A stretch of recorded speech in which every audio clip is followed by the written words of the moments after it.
Welcome back to another episode of the Empowered to Advocate podcast. I'm Michelle, and I am joined here with Dana Marie and our very, very special guest, Dr. Jennifer Hutton, or Dr. J-Pop. She is a pediatric physical therapist from Nashville, Tennessee, and she graduated from Loma Linda University with her doctorate in physical therapy in 2008. She has worked both in the clinic and from 2018 to 2022, she taught continuing ed for Rock Tape's FMT education. Working with families from marginalized communities allowed Dr. Hutton to see the health and healthcare access disparities that existed and sparked her desire to be an advocate outside of the clinic. In February, Dr. Hutton published the Get Movin' activity deck for kids.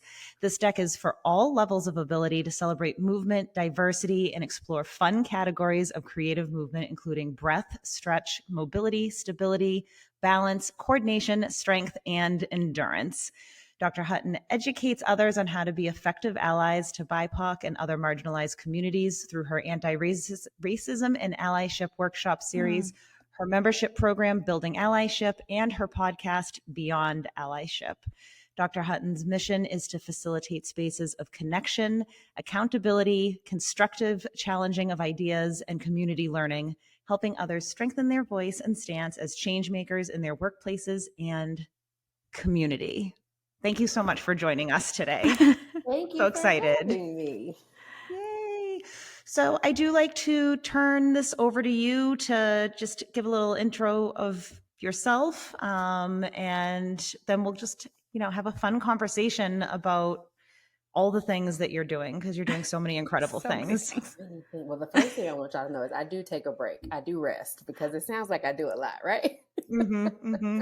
Rest But is important. extremely important. But honestly, what I usually will add is I got into pediatric physical therapy because I'm the oldest of 14 cousins, and the youngest was born 3 months premature and ended up being diagnosed with cerebral palsy. So me getting into PT was personal because I got to watch all of the amazing things that his therapists were able to empower him to do.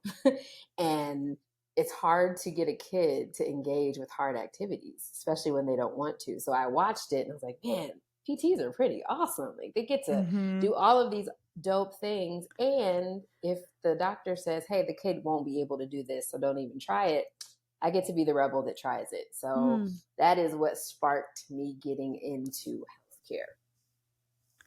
That's awesome. I love that. Yeah. I originally got into special education by having, I have family members who have special needs. So that is also how I decided to go into that niche in education.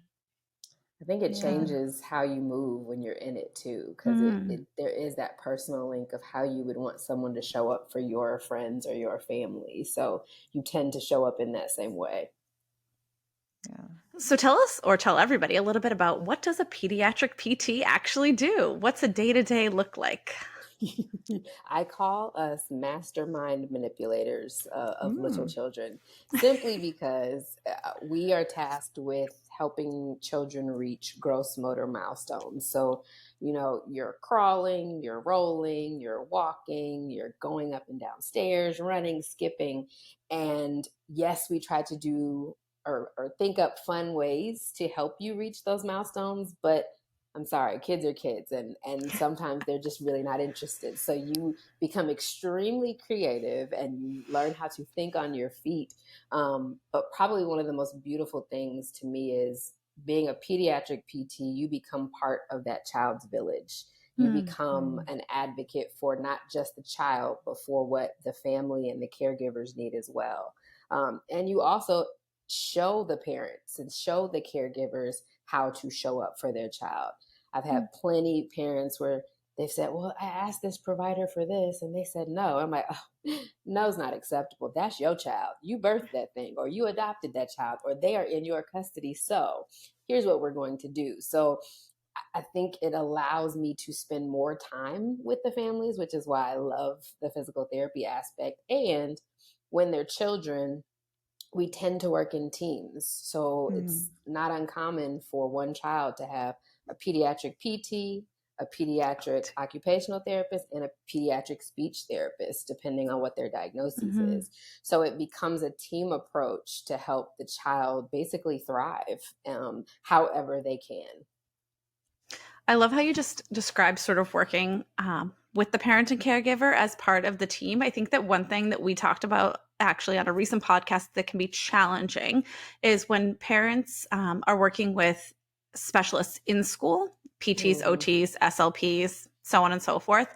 It can be kind of a different relationship, right? The parent doesn't have as much time to kind of talk to the PT or the PTA to see what's going on in school and what the therapy looks like and what the services look like and so on and so forth. It's usually maybe one meeting only during the school year, 2, 3 max, where the parent's actually getting a chance.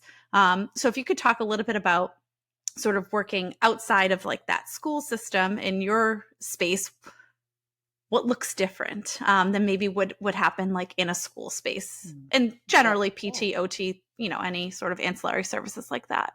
Right. So in the clinic, I will say in my experience working in the clinic, you have contact to pretty much all of the disciplines that the child is seeing, which means I usually always have access to paperwork. So that multidisciplinary aspect is a lot easier. And it informs how I create treatment plans and the goals that I have. It changes just the nature of how connected we are.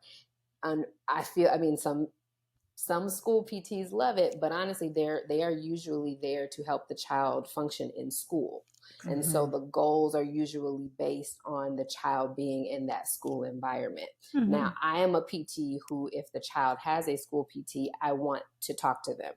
I want us to work in tandem. I'm very much, hey, we're all on the same team.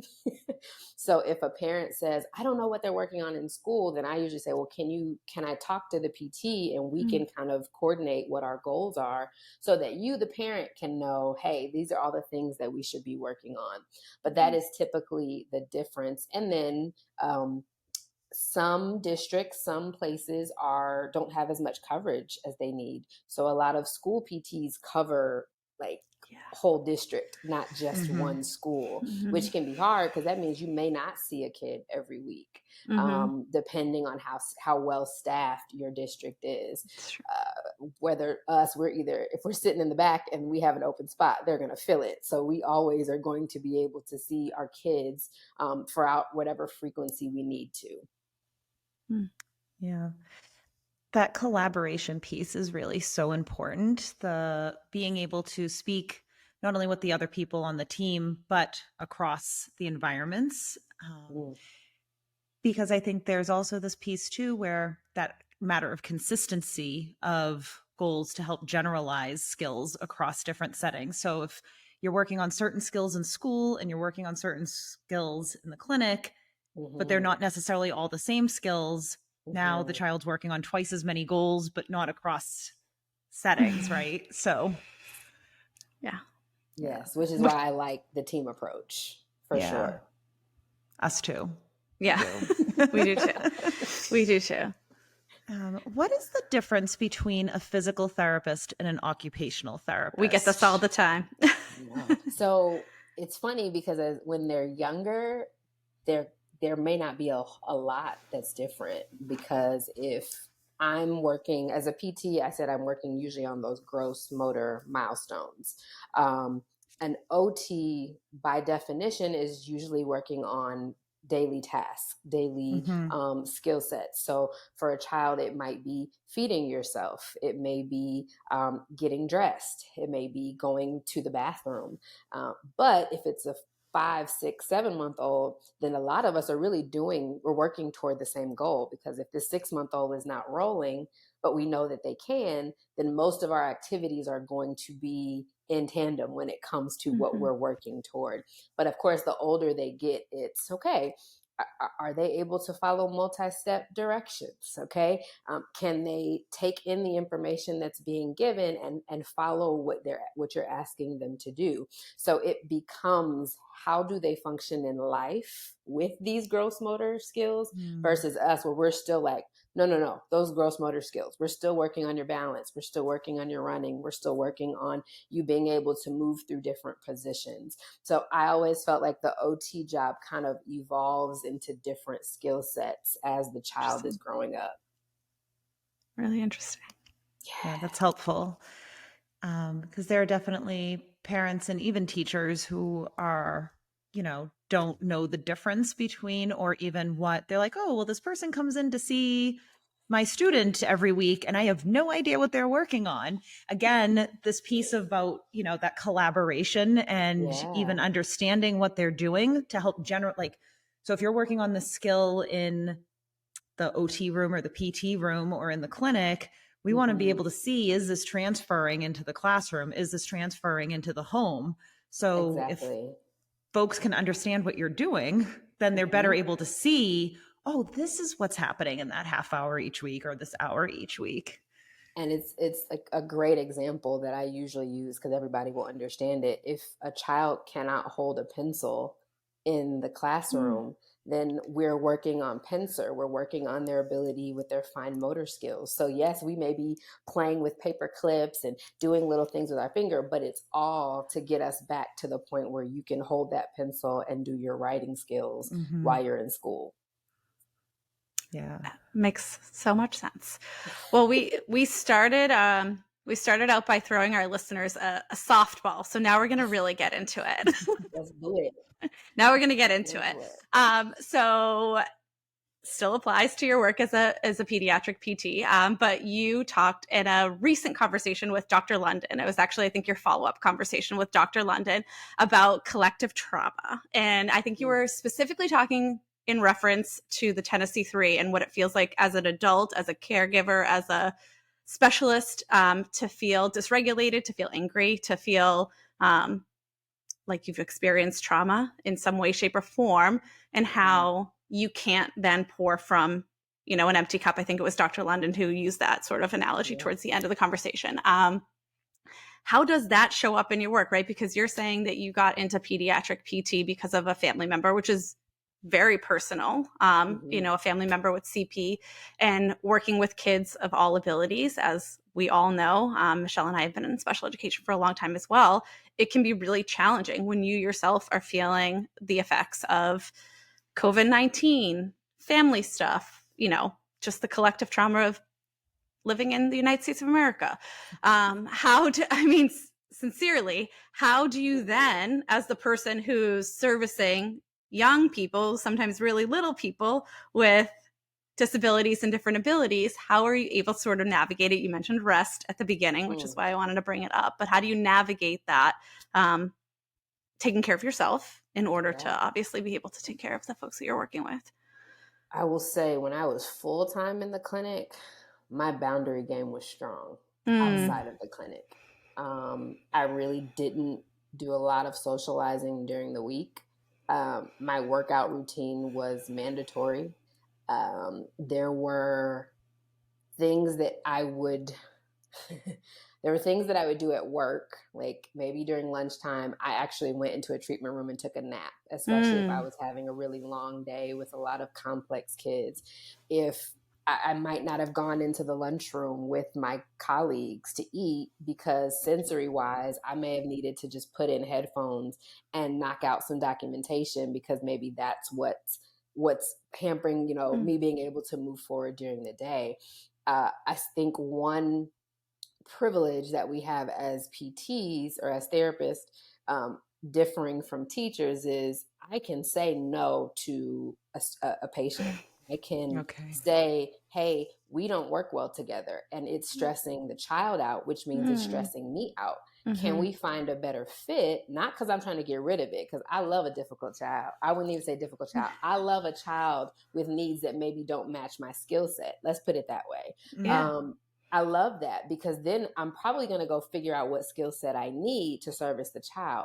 But if I'm putting you in this state every week, then no. I don't want you to be traumatized by me. So it required me to be insanely aware of everything that was coming into my space and insanely protective of Yeah. everything that was going on outside of the clinic as well.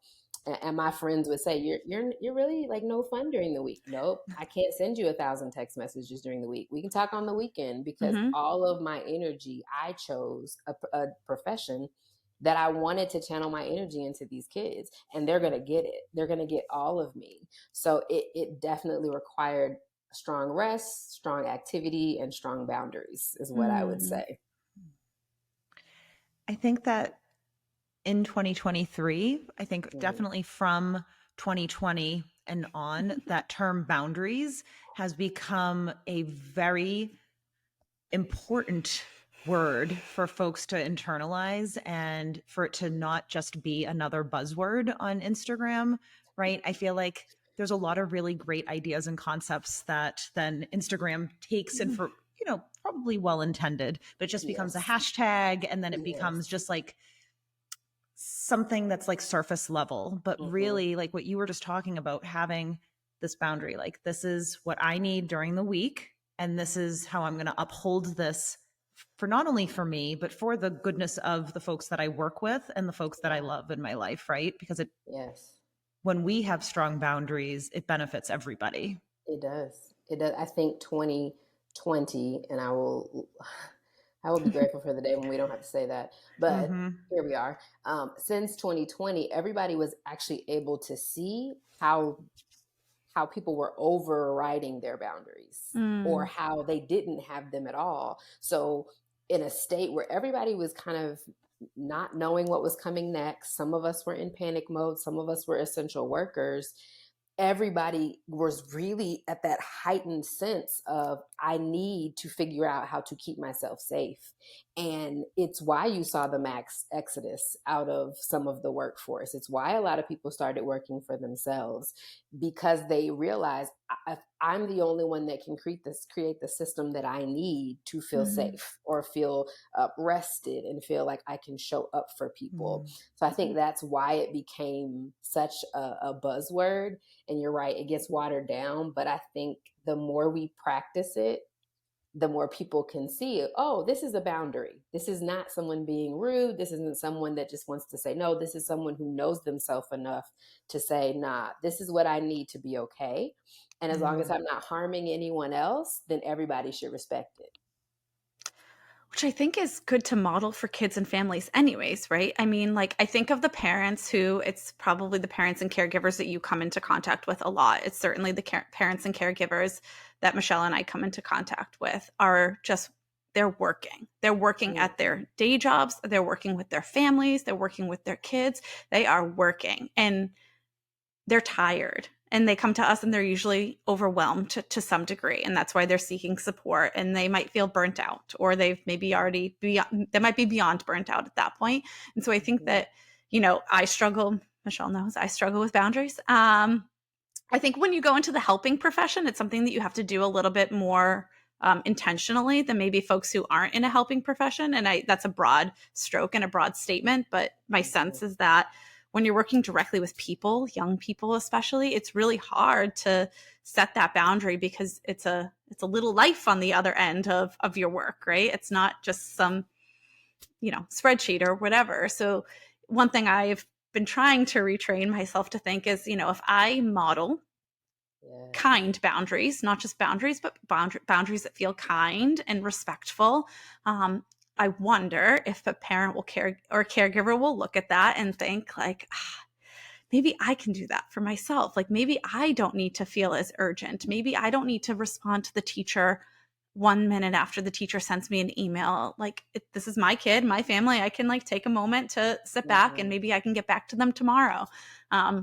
So when I'm struggling with boundaries, I try to think of it as modeling boundaries for other folks that we're working with too, as a way to maybe give them a little bit of rest, like give them a little bit of reprieve as well, which is something I was thinking about when you. No, I love that. And I had several parents in the clinic where I'm sure I've had to ask, what do you need right now? What do you need that I can survive? And if they say, can you do this session without me in it? Absolutely. Awesome. We will recap at the end. And then there were times when parents' emotions were heightened over things that were going on. And I'd have to say, I need you to step outside because how you're feeling is impacting how the session's going. And we want it to be successful. So those were the kind of modelings that I was able to Yeah. do. And then say, hey, the boundary of you're going to answer my phone call, you're going to listen when I have something to say about my child in these sessions. That was something I wanted parents to practice with me. Like, if you don't like how something was done, absolutely tell me. I'm not married to what I put down on paper. I want to make sure you and your child get what they need. So I think that's a beautiful way. Modeling is a beautiful way to help parents and caregivers see that. Yeah, and in those moments, you probably gave those parents too, like a little bit of like, I can trust this person, right? This is the professional. This is the person who went to many years of school to be able to provide the service for my child, right? I think for a parent too, that can feel good, right? It can feel like, oh, I don't have to carry the weight of the world on my shoulders. I have this person here who is highly qualified and helpful and can actually take my child for 30 minutes or 40 minutes and do this work with them. And I can actually take a deep breath and say, I'm not in charge of this whole thing, this moment, this piece of the puzzle here. And I think for a parent that could probably feel pretty good, even maybe not initially, but in the long term, that can probably feel like a little bit of a reprieve as well. Absolutely. Doing that for them. Yeah. What does a typical session look like? And I know that all kids are different and everybody, is going to have different things, but do you have like a certain structure that you typically follow during a session, or is it just really completely individualized? It definitely depends on the child. Of course, and then there's the evaluation. That's when I am meeting you, I am assessing your child, but that doesn't necessarily mean I'm going to treat you, depending on how the clinic is set up. So you're entering into, hey, this is PT, this is what we do. And that's usually how I will start off my evaluations. Do you understand why your child is here? Simple question to start with, because most of them are like, no. Yeah. Yeah. Somebody called me. I made the appointment. Are you working on their feeding? No, that's the speech therapist. But here's what we do, because then even their expectations of what's going to happen is changing. And that information for them and that information for me is important as we move in. And then you go into what's the history. And some of this is the same for every session. It's just the timing and the approach is different. But I want to know the history of the health. I want to know, is your child in school? Is there a caregiver present? Are you working full time? Do you have transportation? What are some of the, specs of your house? What does it look like? Is there outdoor space for them to play in? Because I'm going to have to formulate a plan that fits your child. So if you are a single mom with 5 children and you are also working full time, maybe 2 jobs, I can't send home 1,000 exercises for you. I have to consider your schedule. I have to consider the child's schedule when I'm creating that. And then once we have set the goals and once we've set, hey, this is what we're working on, then the parent knows any activity we do from here on out is geared towards those goals. So the next time you come in, I might say, hey, how'd they do this week? Did you have any problem with any of the exercises? Were there any behavior disturbances that you want to talk about? Any concerns? No, you're good. Awesome. Let's start the session. And depending on the age, if they're 16 and 17, they're literally like, just tell me what I have to do so I can go home. That's how I am in PT. That's what I sound like in PT. Oops. And that's fine. I'm fine with that. Like, I was like, okay, well, let's get to it then. I'm still going to ask you questions and engage because I want to make sure I'm connected to how you're feeling while you're here. But I'm not going to chastise you and be like, how was your day in school today? And no, you want to get to business. But if you're 6 and school just ended, you might be tired or you might be restless. So let's choose something to energize you or to get you into the session. And then we're just going to pick activities that are based off the goals. Now, the hard part is when you plan everything out and they come in and don't want to do anything that you say. Yep. That's when I employ okay, you pick the toy and I'll make it therapeutic. Yeah. That way I'm giving them some agency in the session, but I'm also saying you can do this, but that means I get to do this. And then there's the give and take that they're learning with therapy as well. It's a really good segue. Let's talk about the movement deck, and this is a two-part question. So the first part is, how did the movement deck come to be? And then I think the follow-up question, or second part of the question, is why is it? And you kind of just mentioned it with playing, but why is it so important to incorporate joy and fun into the work that you're doing? So two parts. Yeah. So in 2020, a lot of people were scrolling on social media, and I didn't find this out actually until last year, but apparently someone on the marketing team of Shambhala Publications was doom scrolling, and I had put up this fun ladybug outfit on and done. Look, pandemic was a struggle for me. I literally put on like ladybug wings, and I did the Imagine That workout, and I did it for parents to do with their kids. I'm like, I know y'all need something to do, and this is a fun video, so here, take it and do it. And she saw it and went to her team and said, we need to work with her. So they reached out, and I put together a proposal, and it just kind of cascaded from there. They let me do it how I wanted to. They wanted me to incorporate the diversity of, movement differences and physical differences into it. And they let me pick my illustrator, which I, of course, chose to pick someone from a marginalized background, because I recognize how mainstream a lot of these spaces are. So that project, it was 3 years in the making, and then just came out in February. So it's been so amazing. It's already won 2 awards that I didn't even know it was possible to do that. I was like, these are cool awards. Where did they come from?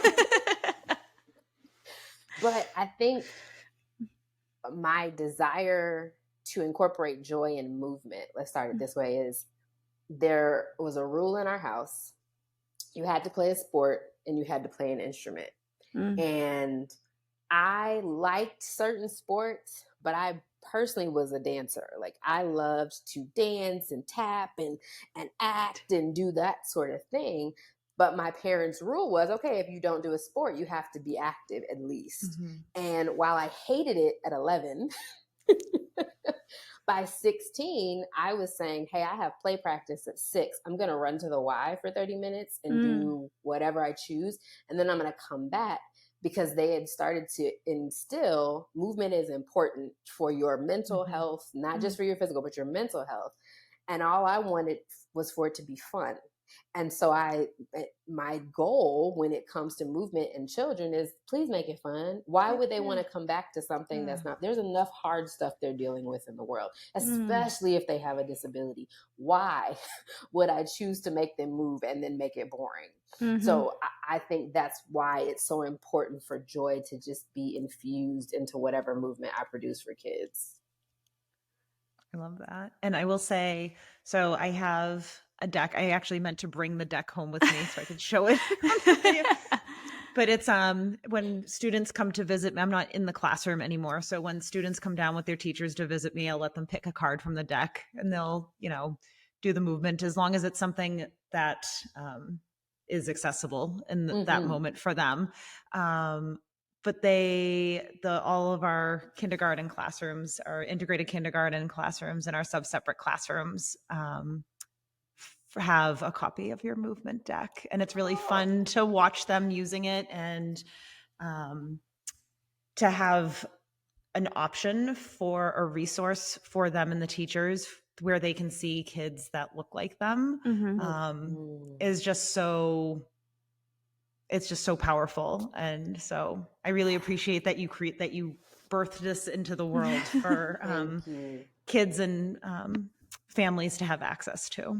Yeah, the being able to see yourself was important for the kids that I worked with. And also the kids that I don't, because I always felt like every child doesn't see differences.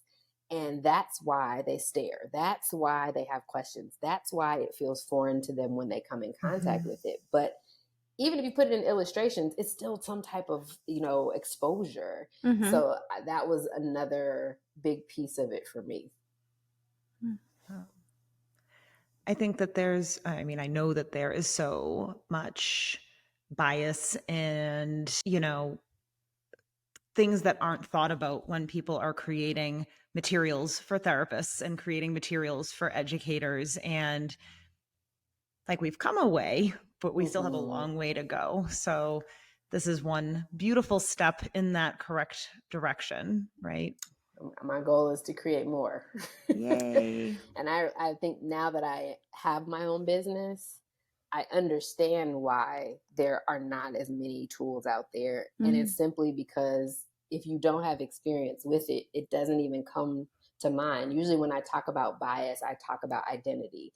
I don't like to do the gotcha messaging. It's like, yep, see, you got bias. Like, no, we all have it. So if you think about your own lived experience and you think about what was missing from your lived experience, that means that's your level of ignorance when it comes to that. So if I've never seen someone in a wheelchair, I'm probably not going to put it in my illustrations if I'm writing a book. But if I start to see it more, and the illustrator actually said that to me, I did a podcast episode with her. She said, Jennifer, I didn't know about cochlear implants. I didn't know about braces. I didn't even know those things existed. And don't you know, the other day she put up an image and it was a kid with vitiligo. And I about literally like lost it. I was like, oh my God, this is so beautiful.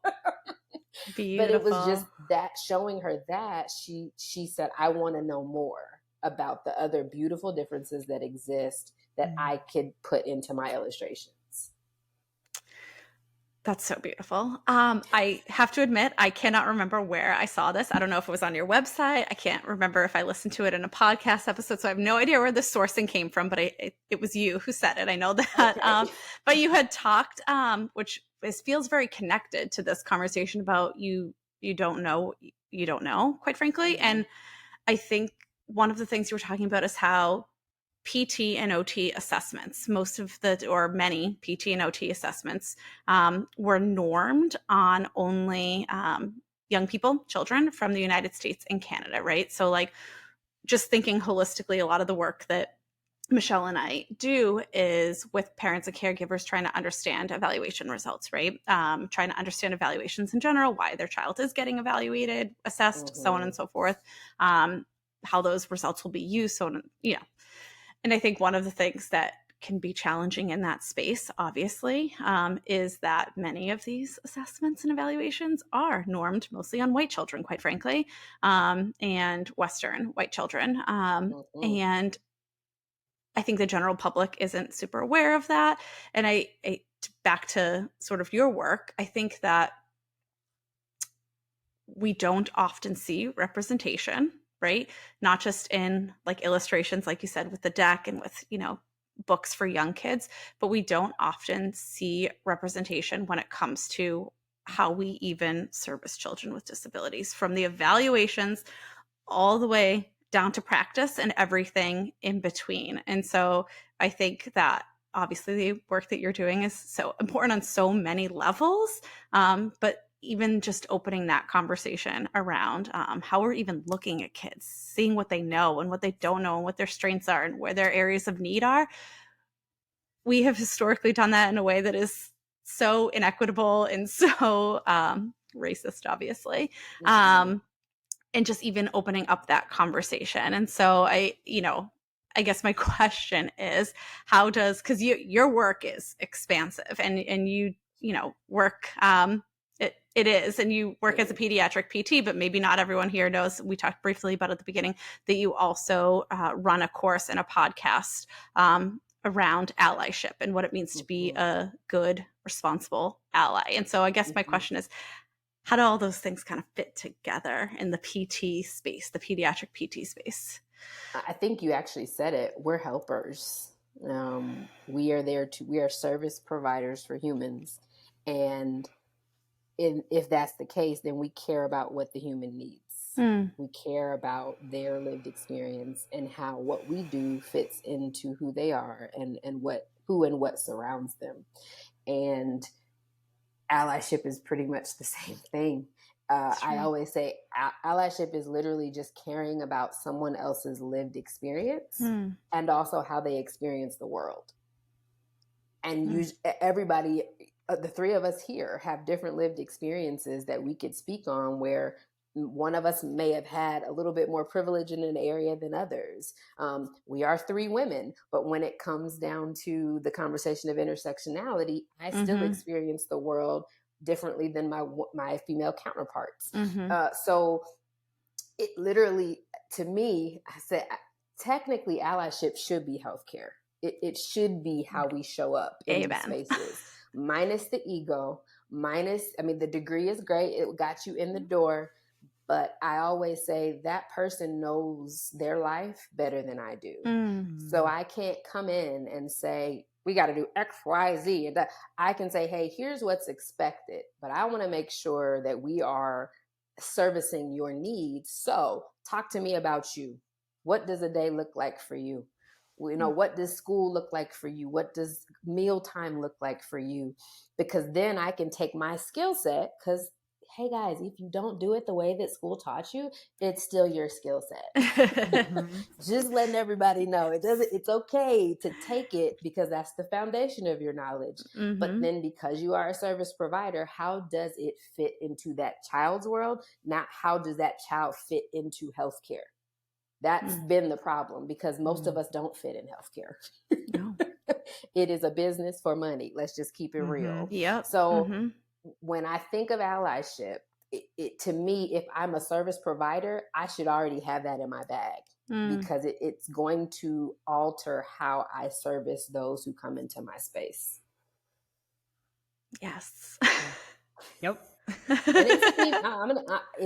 I always say this because I'm on these podcasts and I love talking about this stuff, but I don't want people to think I've always gotten it right. I want people to know it took me saying, well, your kid is supposed to be doing exercises 3 times a week. Why didn't you help them do it? And then the parent saying, well, I didn't get any time off this week. I can't take PTO. I'm like, oh, shoot. Yeah. I didn't even consider your life. I got to switch up how I do this thing. If I could go back and tell my first, 7-year teacher's self, the literal first 7 years, say, why didn't you do your homework? Why didn't you bring in your we learn and we grow, obviously. We do. We hope we don't scar people along the way. Yeah. Yeah. And I think that, it's part of being human too, and being human in a world that has structures that are in place to keep different groups of people separated and not necessarily knowing and learning about each other's lived experiences. So the first step in recognizing that those systems exist and that we can move past it, as long as we're willing to have those conversations and being willing to accept when we do get things wrong, and moving forward from that in a way that's responsible and respectful, right? Yes. Yeah. I will say sometimes I'm harder on myself as the healthcare provider, simply because it's a life.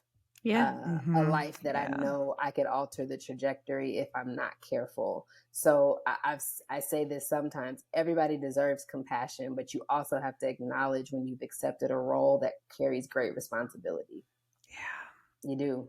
So you'll mess up, but please don't mess up in the same way twice.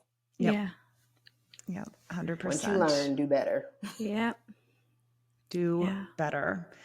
And I think that holds true, for teachers, where in the things that we say, the biases that we carry, the way that we rely heavily on the way things have always been done, and even thinking about, the traditional classroom setting and how it's been designed for one type of learner, and then adding all these other services and pieces on as making accommodations for students who learn differently, as opposed to thinking about it as a place of, well, we have all different learners. Here's how we can design a space to meet all those needs, instead of adding the things on afterwards, right? Yes. This part isn't in my bio, and I don't put a lot about it on social media, but I am part of an organization called Be Well in School. And Oh. part of what I do is go in, basically Be Well is reimagining discipline in the school system. So if a school has a Be Well teacher, the child does not necessarily, let's say they have an outburst or disrupt class, they get the option to go to the Be Well room. And in the Be Well room, the Be Well teacher says, hey, what happened? What do you need right now? Do you need to breathe? Do you need to move? Do you need to punch a pillow? Let's do that and then come back and talk to me so we can talk about what led you there. And it's basically giving kids these coping skills for all of the emotions that they're experiencing. And I started doing trainings for their educators on racial identity development in terms of psychosocial context and how it does look different for different children. And maybe one kid is an internalizer and the other one has external behaviors. And so I have loved that new aspect of the business because they spend so much time with you all. They spend most of their life in school. So you want educators to be equipped with what they need so that they can be okay when they're teaching, and also the kids can feel safe in those environments. And I was starting to see so many kids in the clinic with chronic illnesses that stemmed from anxieties that they were developing in school. Yep. It wasn't always the teacher. Sometimes it was the school environment, but I have a big passion now, like healthcare in school, we should be linked. We should be linked, and we should be able to come to each other to make sure that we're giving each other the resources that are necessary. So I have utmost respect for you all, for educators, and I have loved working with you too. Oh, thank you. Oh, I cannot wait to dig more into it's a good thing I didn't know that about you, because that would have been the entire trajectory, I think, of the conversation, because now I'm looking at time and we don't have time to dig here. So maybe for a later conversation, but that's something that, Michelle and I have talked lots about around dismantling discipline in school and the health implications and results of just school discipline practices. And luckily, I do think that some folks, not all folks, but some folks are at least having those conversations now that I didn't necessarily see happening when I started teaching over 15 years ago. And so that part feels good, that people are actually starting to talk about discipline and the ties to the school to prison pipeline and so on and so forth. But the conversations are still pretty new and still in their infancy. So the work that you are doing there sounds incredible, obviously. And so we'll have to dig a little bit more there for sure. But like I said, not in this conversation, because we did promise you in and out in an hour. We did promise you that we wouldn't go through the whole list of questions. Oh, goodness. Go ahead, Michelle. I mean, well, because of course I just want to dig into the conversation about discipline. We are not tied to the hour, did we? I mean, when we're talking about disabilities and when we're talking about who is identified in schools as having certain categories of disabilities, and what the trajectory for a child once they carry a certain label, particularly a label of ADHD or emotional disability, and where ODD or, that starts to project them on, even though we say we don't track students, it begins a tracking process where the outcome is not necessarily the best outcome over the lifetime of that person, right? So helping educators and parents understand that there are different things that we can do in the classroom that may not look like what it looked like when we were in school, right? That's what we hear a lot. Well, if things were just like what they were like in the 80s, I'm like, oh, thank goodness they're not. God. I mean, I feel like for a lot of reasons, thank God. Like we've made some growth there, but there's still this idea, like it's almost like the Norman Rockwell painting where people are like, well, in the 50s, everything was so wonderful. And it was like, yeah, for some people. I used to think about how many kids got to sit outside the classroom. Like that was the measure of discipline. in Mm-hmm. the 80s and 90s. You were Mm-hmm. disruptive, go sit outside Mm-hmm. while the rest of us learn. There were things that as a kid you're like, that makes absolutely no sense. Like, we don't need to bring that back. We don't. Yeah. Then as an adult, you're like, ooh, that was worse than I thought it was. Yeah. Yes. that was actually worse than I thought. Yeah. Whew.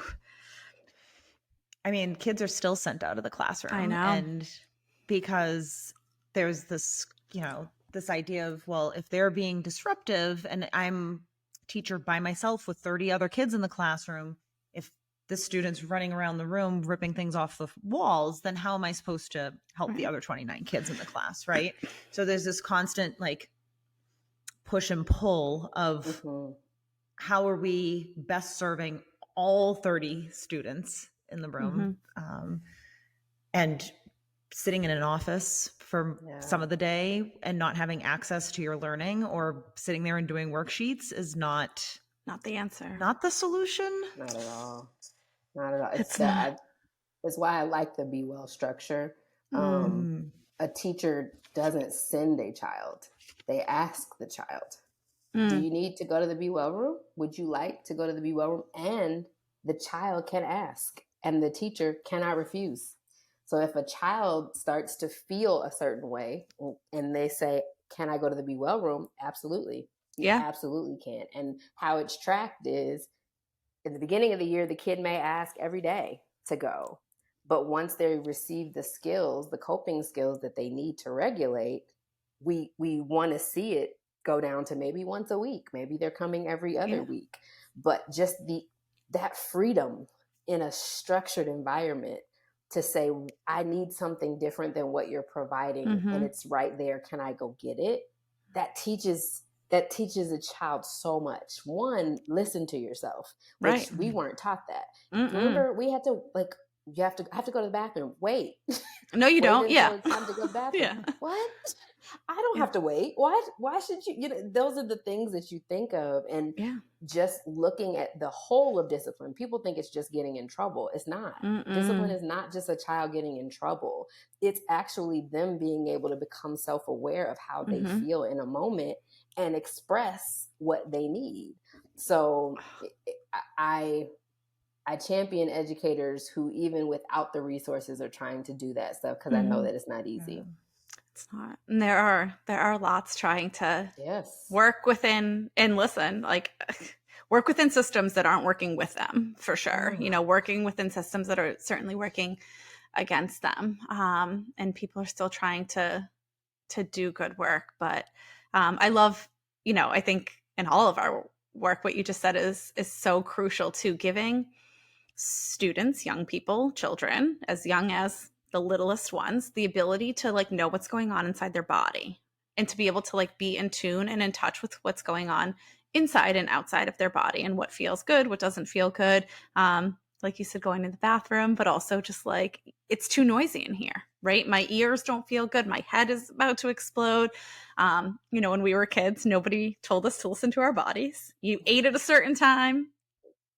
God love our parents, but dinner was at 5 and you either ate at 5 or you didn't eat. I mean, those, but I think that there is similarly to discipline, there is a bit of a movement now in schools where we are teaching kids, probably not across the board, but where folks are starting to teach kids to actually be in tune with and listen to their bodies. I know it's probably a lot of the work that you do with the little ones that you work with. But I think that's such just a valuable life skill, not just a school skill, but that is a life skill that we unfortunately were not taught. We had to learn as adults, quite frankly, but such a valuable tool that you're giving these kids to say, I actually need something different than what is going on in my classroom right now. And I know where I can get what I need. And it's in this space with this person doing this activity or this task or whatever. That's such a powerful thing for a young person to be affirmed in that moment too. Like I see you knowing what's going on with your body. I'm going to affirm that, encourage you to go do the thing that you're asking to do. And then, like you said, the next time that just builds a skill, obviously. We talk a lot about how we were raised. And looking above my parents, I've realized you were doing what you were taught. and how 100%. you were parented is how you parented me, with differences, because there were things you didn't like that you wanted to do differently. And to me, it's the same. It allows me to have compassion for, you know, some of the ways I was raised that maybe weren't beneficial to how I moved, but also it gives me that extra vigor to make sure the next kid or the next generation feels more in tune with themselves, feels more connected to themselves, to their bodies. And I think the realization of ourselves as providers and educators is, what's your emotional intelligence? Even as a parent, what's your emotional intelligence? You might not be able to understand why your child is acting the way that they are because you can't get in touch with the emotion that they're feeling. So how can you, or go ahead. Or I was gonna say, or you're not willing to, like, even as a teacher, I wasn't willing to accept the feeling that I was feeling based on how the child was acting too. I wasn't in tune with how it was making me feel. And, you know, obviously, I'll speak for myself, I would get defensive and so on and so forth. So I couldn't even understand or affirm what the child was feeling because I was having my own feelings that I wasn't in tune with, in touch with. I think that's an important piece for adults too. Absolutely. Yeah. Everybody in a space is going to have their own viewpoints and their own experiences. And when someone says something, that's going to make some people feel a certain kind of way, but it might make some people feel another kind of way. And there's no way of necessarily knowing that. And I think, you know, circling back to earlier, you had said, you know, giving the children, the young people agency over what they're doing during their sessions, giving them agency and like being able to fully consent to what they're doing, that body autonomy that young people really don't have a lot of that in their world, in their life. And I find that so many of them, especially for kids who have difficulty with their expressive language or have some sensory processing challenges, it's so hard for them to express what they need, what they want, and they sometimes don't even realize what they need and what they want, and they're met with such resistance on the other side. Not necessarily with a malicious intent, but with this like, well, this is unacceptable behavior, we have to change this, we have to squash this, you know? Yeah, I have a nephew that just turned 5, and if he tells me no, that's it. If we're playing and or if I say, hey, can I have a hug? And he says no, nope, because I want him to know that his no and his yes are important. And if he doesn't feel like being in personal contact with someone, then that is absolutely okay. But we can sometimes get so hung up on the how they communicated. And I'm always like, well, actually, you're the one in the deficit. If you can't understand that there's different ways to express an emotion, you want it expressed a certain way. You want it expressed in the way that makes you feel good. But in that kid's mind, they want to feel good too. And this is how they express it. Can you telegraph that? Can you pick up on it? And maybe, they can't throw something, but we can show them things they can do when they are feeling angry, as we acknowledge their anger. So we keep thinking the kid is a blank slate. No, it is a little human that is evolving and learning with you.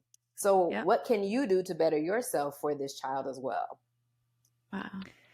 Yeah, that whole idea of, it was just something you did. You went and hugged grandma and grandpa when you left their house, right? And it was like expected. And then if you said no, then it's, well, how do you think grandma feels? And it's like, well, how do you think I feel? Like, it's the adult's feeling being superior to the child's feelings. And it's like, but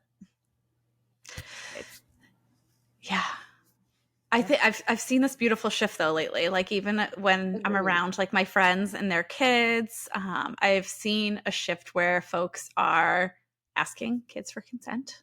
Even the littlest kids, when it comes to like a hug or, you know, things like that, getting in their space, right? And I am seeing more people understand and honor and affirm when a kid says no or not now or whatever. And I think that's an important thing, super related, obviously, to just affirming how kids feel in their bodies, period, and what emotions they're feeling, but also what's going on inside and outside. So I think that's something I hope that lots of folks are shifting on. I think they are. I've definitely seen it more in the educators that are on social media, or the therapists that are on social media, saying exactly what we're saying with their terms. And I think the more accessible that type of information is, the greater the shift will be. Agreed. Definitely. I mean, it's a matter of safety for them too, right? Like, so yeah, I'm glad that we're having these conversations. And this is one of the ways that social media is so useful, because it's true. I mean, there's a lot of garbage on social media as well, but there is also a lot of connection with a lot of beautiful things and a lot of beautiful ideas and a lot of really great learning to be shared. So it's how we found each other. So exactly. Exactly. And how we hope lots more people find you, because we think you are just absolutely wonderful. So with that said, how can people find you? Drop the details. My main platform is Instagram. So I usually say, don't even bother if you see me on Facebook and Twitter. Come on over to Instagram. It's Dr.JPOP. And then if you have a question and you say, I'm not really on Instagram, then info@drjpop.com is my email address. Amazing. And we're going to drop the link for all things how everybody can find you, for the movement deck. Definitely, everybody listening, make sure you go get yourself a copy and gift a copy to maybe your child's educators. Yeah. It's a good back to school gift for the fall. Yes. All right, well, thank you so much for joining us today. And I do think that we'll probably have to have you on for part 2. After we dig into the Be Well too. I'm excited to dig in there. Yes. I'll definitely give you all the information. Cool. And it actually would be cool to have the founder on. That would be amazing. So I would love to. That's such an important conversation. Oh, can't wait. Well, thank you so much. Thank you everybody for listening as always. Happy Friday. Most of you listen on Friday, so happy Friday. Otherwise, we will talk to you all soon. A reminder that this is actually the end of our season, because it is June. It is the end of the school year. We're going to take a couple weeks off, and then we will be back, though. So we will talk to you very soon. Thanks, everybody.